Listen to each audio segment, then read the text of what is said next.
What's going on, YouTube? It's Blood, Sweat, and Gears 87, and it is Christmas Day. Merry Christmas and Happy Holidays to everybody watching this, all my subscribers. I just wanted to say thank you to everybody that's been watching my videos, commenting, liking, subscribing, sharing, all that good stuff. We are almost at 5,000 subscribers, y'all. I mean, I still need probably like another 300, but we almost there. So thank you.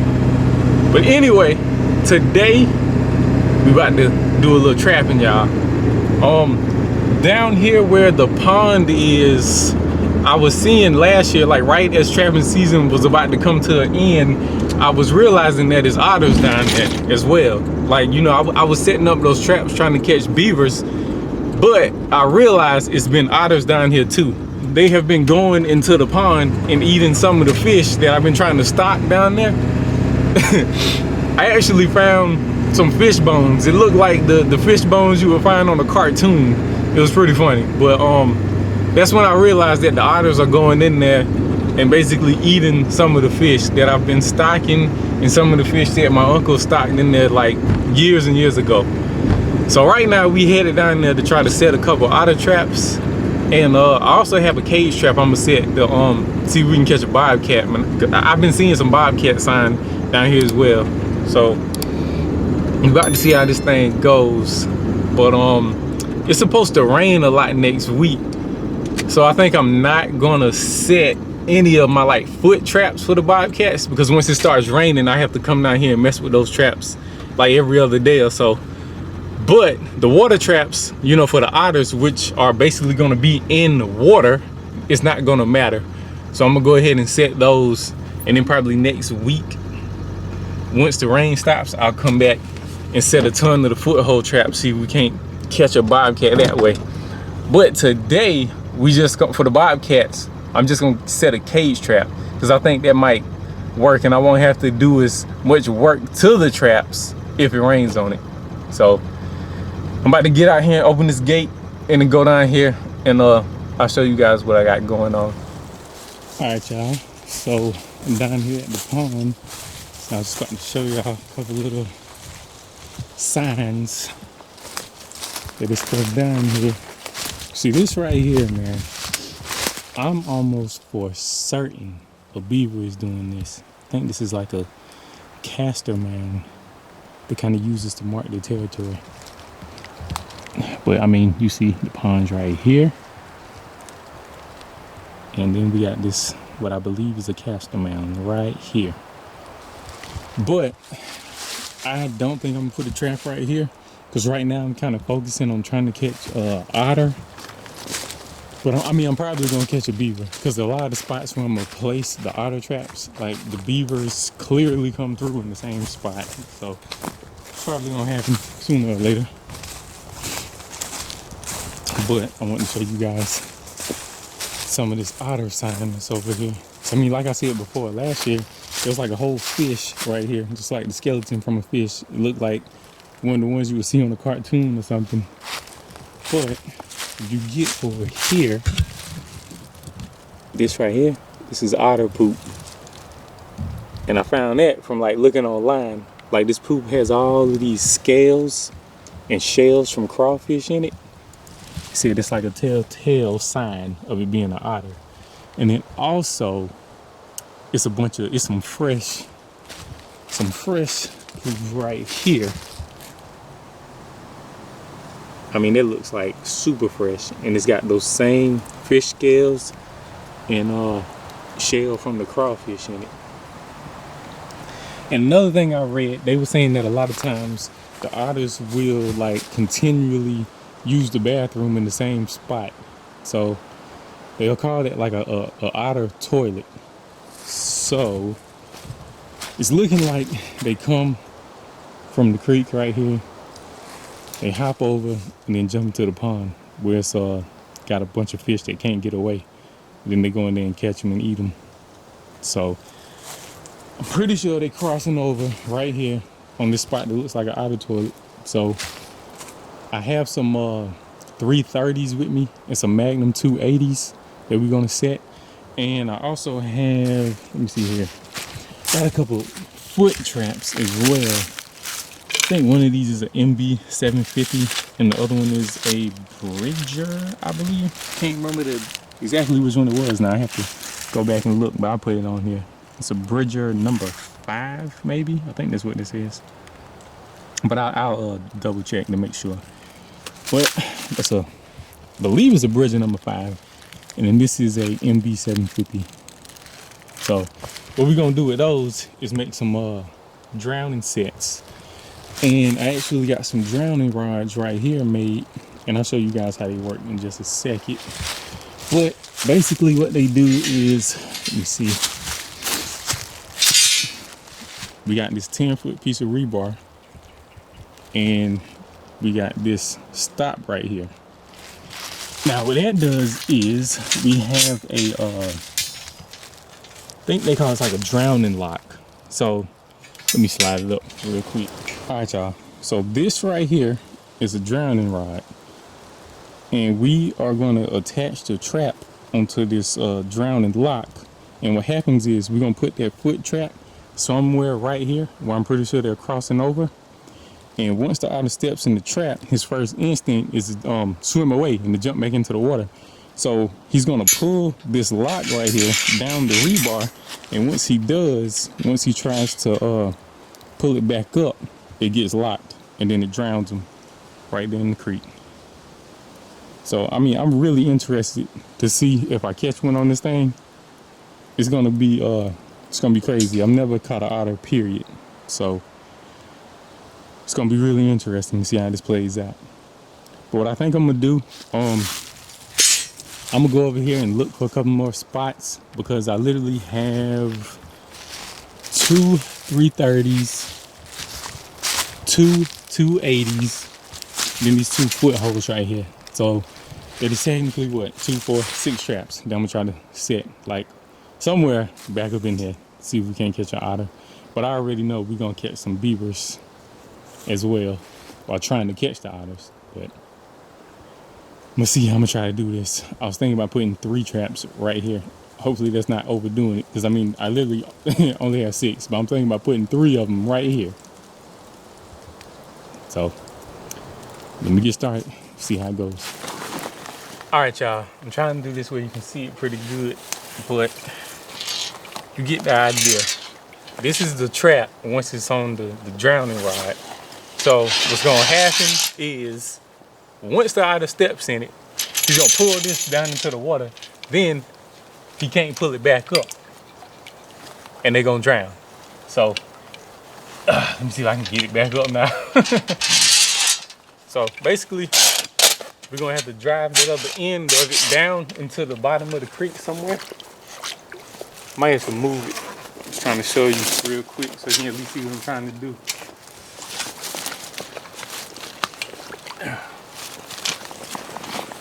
Yeah, I'm gonna have to move that way out there.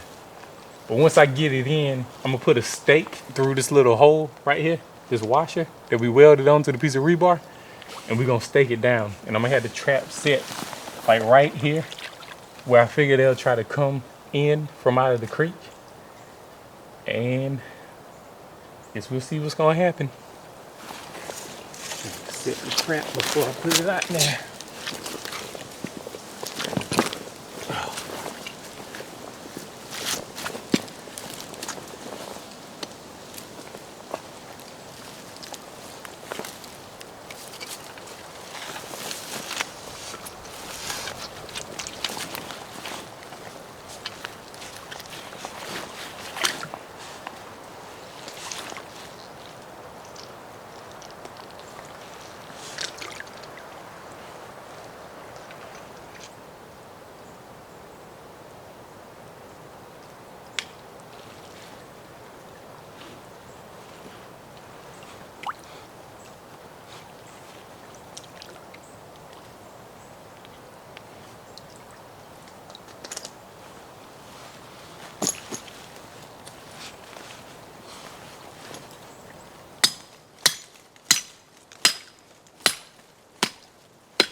So we got the MB-750 set right there with the drowning rod. And right here, I think I'm gonna set this Magnum 280. We're gonna put it right here. And they actually have like a little stabilizer bar. I'm gonna have to get that real quick. But this trap is like so ridiculous to set. You gotta have like literal setters to like close them because the springs are so heavy duty. Let me see if I can do that real quick. And it's got these safeties on it as well. So I'm gonna go ahead, open this one up, put the safeties on it, and then I'm gonna see if I can find this little stabilizing bar. And I think I'm gonna end up putting this one right in here somewhere. And then I may put another one of these over there. I think I'm gonna dig out a spot in the bank and put like some bait in it, and then put this right in front of it, going up to it. And then I will show you guys how it's all looking after I get them all set. Let me grab these setters. This thing right here is ridiculous, man. It's ridiculously strong. The springs. Let's see if I can set them.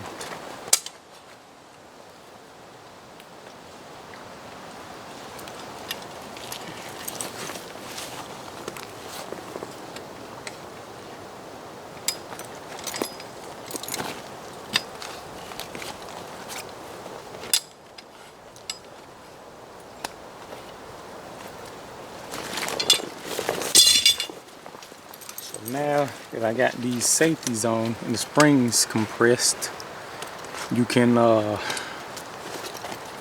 this thing up. Let me see. There we go.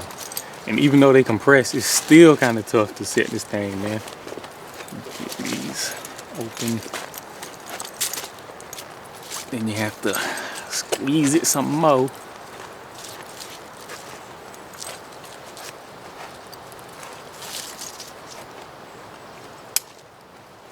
And then set this trigger thing right here. I'm trying to show y'all.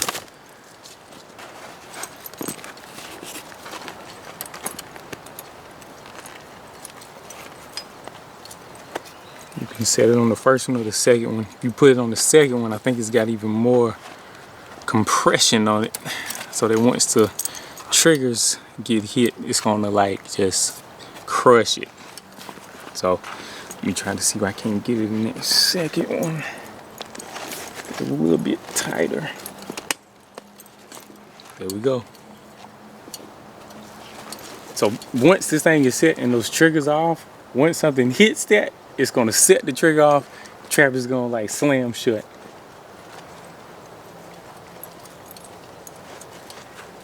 So I just gotta see exactly where I want to put it. Probably gonna put it right here somewhere. And then stake it down. So this is like a little stabilizer bar that you can use with these traps. I'm probably gonna have to open it back up. But you can set this like on the inside of the trap and it'll help give you somewhere to hold it up. Let's see.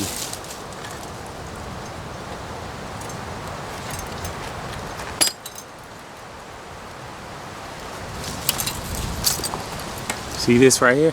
See if y'all can see that. Put this on the inside of it, and then it gives you just more room to have somewhere to set the trap onto.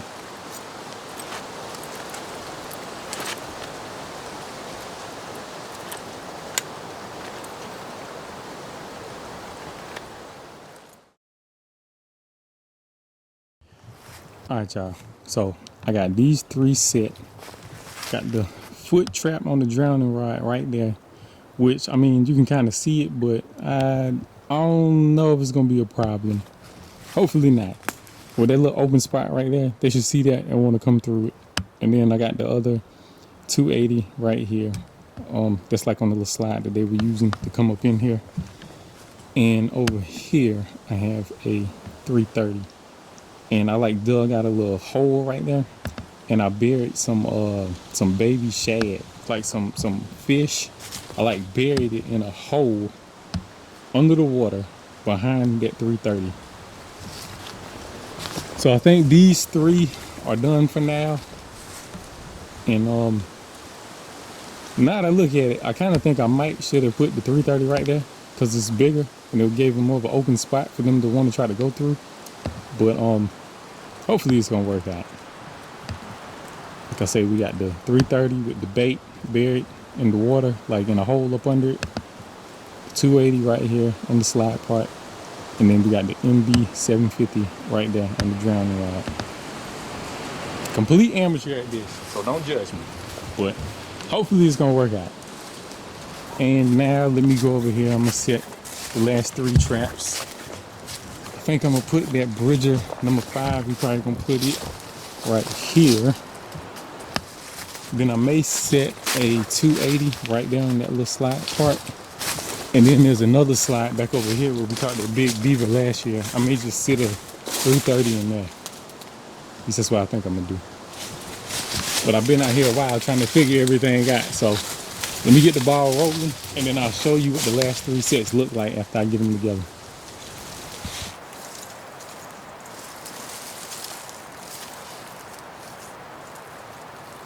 All right, so I got a 280 set right here. It's like a crossover. On the other side, I got this Bridger number 5. It's a drowning rod. Got it set right over that drowning set. And just in case they get past it, I got a little 280 right here. So when they try to go into the pond, they're gonna have to come past this or either go somewhere else. But I think this is probably gonna work out where I got it. Just tying this off to this little tree right here. So the trap won't get pulled further into the pond once something gets caught in it.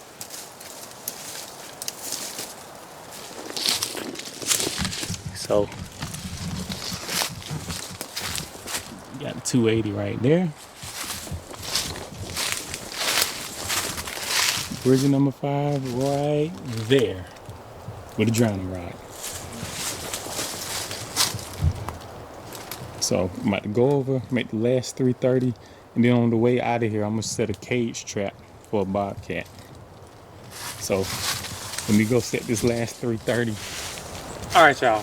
So I got all my otter traps set.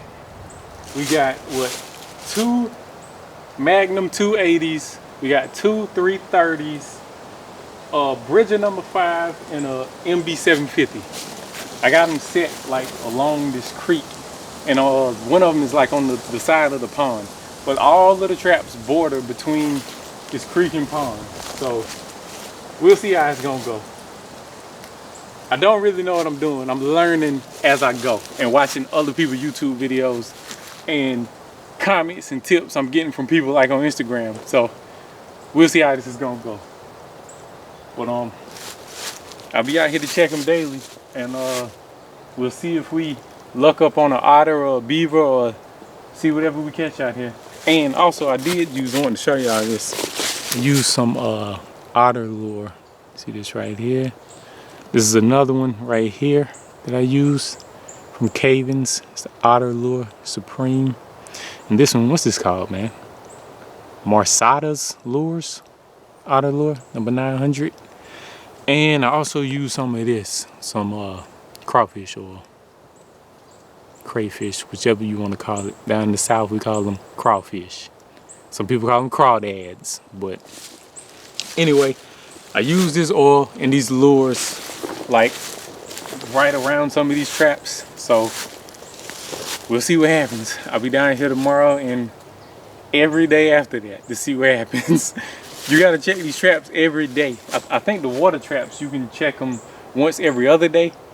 But just the way I do it, I treat the water traps just like I do my land traps. Check them every single day. So let me get out these waders, pack all the stuff up in the truck, and we'll set a cage trap for the bobcat on the way out of here.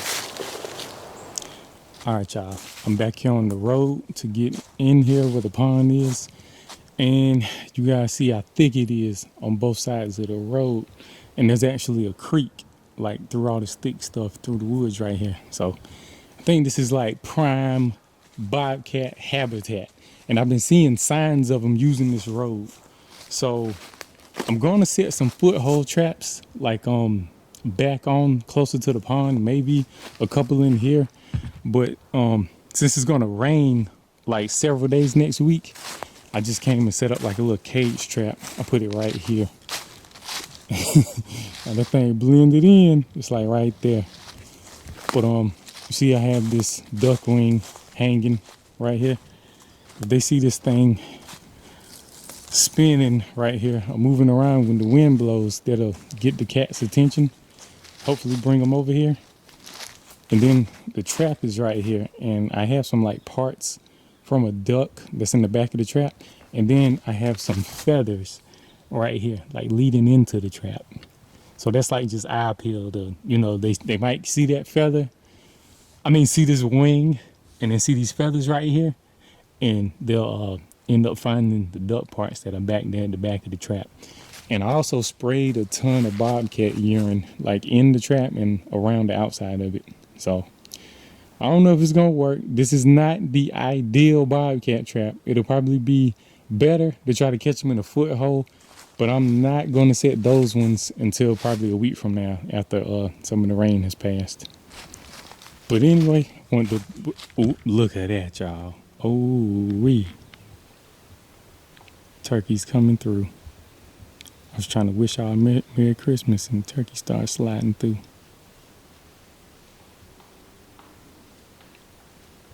Yes, sir.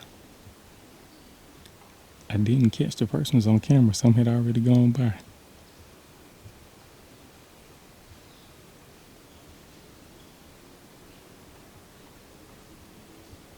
But you see why I'm down here trapping? Getting rid of predators is going to give us more and more turkeys.